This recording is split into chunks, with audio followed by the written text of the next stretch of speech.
জুবিন গাৰ্গৰ ন্যায়ৰ দাবীত মৰিগাঁও ৰাজপথত বিজেপিৰ বৃহৎ সমদল। মৰিগাঁৱত বিজেপিৰ ন্যায় যাত্ৰা। হেজাৰ হেজাৰ বিজেপিৰ নেতা কৰ্মীয়ে জুবিন গাৰ্গৰ ন্যায়ৰ দাবীত মৰিগাঁও ৰাজপথত উলিয়ালে বৃহৎ সমদল।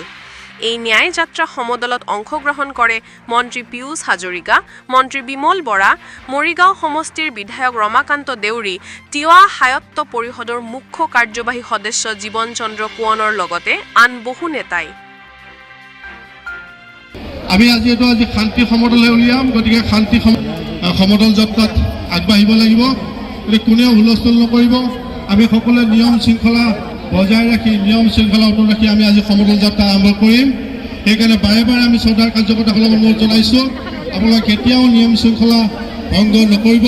সকলোৱে নিয়ম শৃংখলা অটুট ৰাখি আজি এই সমদল যাত্ৰাত যাতে আপোনালোক সকলোৱে আগবাঢ়ে।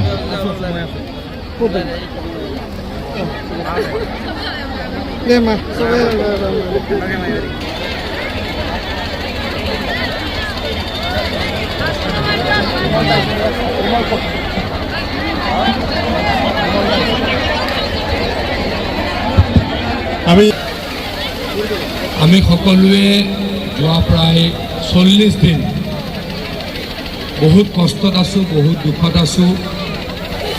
আমাৰ মাজৰ পৰা আমাৰ প্ৰত্যেকগৰাকী অসমীয়াৰ হৃদয়ৰ লগত সুসম্পৰ্ক থকা প্ৰত্যেকটো পৰিয়ালৰ এজন সদস্য আমাৰ হিয়াৰামঠু জুবিন গাৰ্গ আমাৰ মাজৰ পৰা আঁতৰি গ'ল। সেইদিন ধৰি অসমীয়াই কোনো এজন অসমীয়াই শান্তিত থাকিব পৰা নাই, সুখত থাকিব পৰা নাই। আৰু সকলোৱে জুবিন গাৰ্গৰ এই বিয়োগত অতিকৈ ম্ৰিয়মান। আৰু সকলোৱে ভাবে জুবিন গাৰ্গ ডাঙৰীয়াৰ মৃত্যু স্বাভাৱিক নাছিল। আৰু সকলোৱে ভাবে জুবিন গাৰ্গ ডাঙৰীয়াৰ মৃত্যুত নিশ্চয়কৈ কিবা নহয় কিবা ষড়যন্ত্ৰ আছে। অসমৰ ৰাইজে দাবী কৰা অনুসৰি মাননীয় মুখ্যমন্ত্ৰী ডাঙৰীয়াই SIT গঠন কৰিলে। গুৱাহাটী হাইকোৰ্টৰ এগৰাকী বৰ্তমান কৰ্মৰত জাজৰ নেতৃত্বত এখন আয়োগ গঠন কৰিলে। আৰু অসমৰ ৰাইজে বিচৰা ধৰণে SITয়ে ছিংগাপুৰলৈকে গ'ল, য'ত জুবিন গাৰ্গ ডাঙৰীয়া আমাৰ মাজৰ পৰা আঁতৰি গ'ল।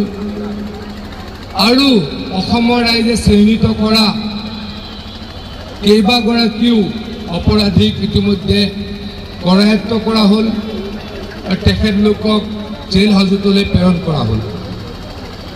অসমৰ ৰাইজে ভাবে যে জুবিন গাৰ্গৰ হত্যাত যি জড়িত বা যি ষড়যন্ত্ৰকাৰী তেওঁলোকৰ বিৰুদ্ধে কঠোৰৰ পৰা কঠোৰতম ব্যৱস্থা হাতত ল'ব লাগে। অসমৰ ৰাইজৰ যি আশা, সেই আশাক মাননীয় মুখ্যমন্ত্ৰী হিমন্ত বিশ্ব শৰ্মা ডাঙৰীয়াই তথা আমাৰ চৰকাৰখনে কোনোপধ্যে নিৰ্বাপিত হ'বলৈ নিদিয়ে। আমি অসমৰ ৰাইজৰ লগত আছোঁ। অসমৰ ৰাইজে বিচৰা ধৰণেৰে আমি এই তদন্ত প্ৰক্ৰিয়াক আগুৱাই লৈ যাবলৈ চৰকাৰৰ পৰা প্ৰয়াস কৰিছোঁ। কিন্তু আমাক ন্যায় কোনে দিব? ন্যায়ালয়ে দিব। SITয়ে মই ভাবোঁ যে অতি সোনকালে এই শান্তি সমদলত আমাৰ জুবিন প্ৰাণৰ জুবিন আৰু শিল্পী খনিকৰ আমাৰ মাজৰ পৰা হেৰাই যোৱাত আমাৰ অসমৰ ৰাইজৰ অপনীয় ক্ষতি হৈছে। গতিকে সকলোকে মই আহ্বান জনাইছোঁ, উৎকট গৰম নেৰচি মোৰ আৰি মাতৃসকল আৰু সমস্ত ৰাইজে আজি উৎকট গৰমৰ খা হৈ আছে। মোৰ নিজেই দুখ লাগিছে। গতিকে মই ভাবে শান্তি সমদল উলিয়াইছোঁ আৰু সকলোৱে যাতে শান্তিভাৱে আমি আগবাঢ়ি যাওঁ। জুবিন প্ৰাণৰ জুবিন শিল্প খনিকৰ যাতে আত্মাই সদগতি পায় মই বেছিকৈ ভাষণ দিবৰ কাৰণে ইচ্ছা প্ৰকাশ কৰা নাই যিহেতু উৎসৱ গৰম গতিকে আমি শাৰী পাতি 2 লাইন শাৰী পাতি আমি প্ৰাণৰ জুবিনক স্মৰণ কৰিবৰ কাৰণে আমি ওলাই যাম বলক নমস্কাৰ মৰমৰ আদৰৰ শিল্পী জুবিন গাৰ্গ ডাঙৰীয়াৰ অপ্ৰত্যাশিত মৃত্যুৱে সমগ্ৰ অসমৰ জনজীৱনক বিভ্বল কৰি তুলিছে বেদনাহত কৰি তুলিছে আৰু তেখেতৰ আত্মাৰ আমি সদ্গতি কামনা কৰিছোঁ তেখেতৰ এই অনাহক মৃত্যুত আমি ম্ৰিয়মান হৈ পৰিছোঁ কাৰণ তেখেতৰ জীৱনকালৰ সৃষ্টিৰাজিয়ে আৰু বহু অসমৰ সাংস্কৃতিক ক্ষেত্ৰখনত বৰ্ণাঢ্য কৰাৰ ফল আছিল কিন্তু এই মৃত্যু কাৰো কাম্য নাছিল তথাপিও মৃত্যুক আমি মানি ল'ব লাগিব মৃত্যু কাৰো কাৰণে কাম্য নহয় কিন্তু অৱশ্যম্ভাৱী তথাপিও জুবিন গাৰ্গৰ এই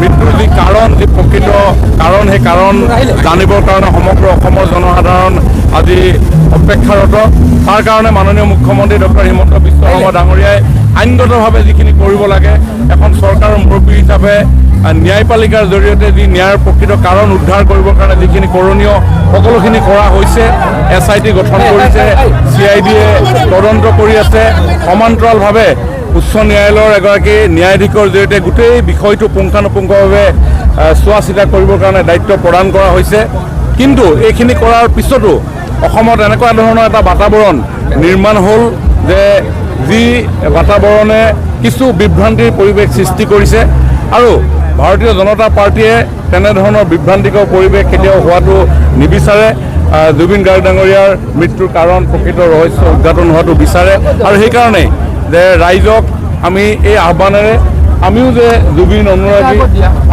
আমি প্ৰত্যেকজনে জুবিন গাৰ্গৰ সৃষ্টিৰাজিক ভাল পাওঁ সেই কথাখিনিকে জনাবৰ কাৰণে আমি এনেধৰণে আজি যাত্ৰা কৰিছোঁ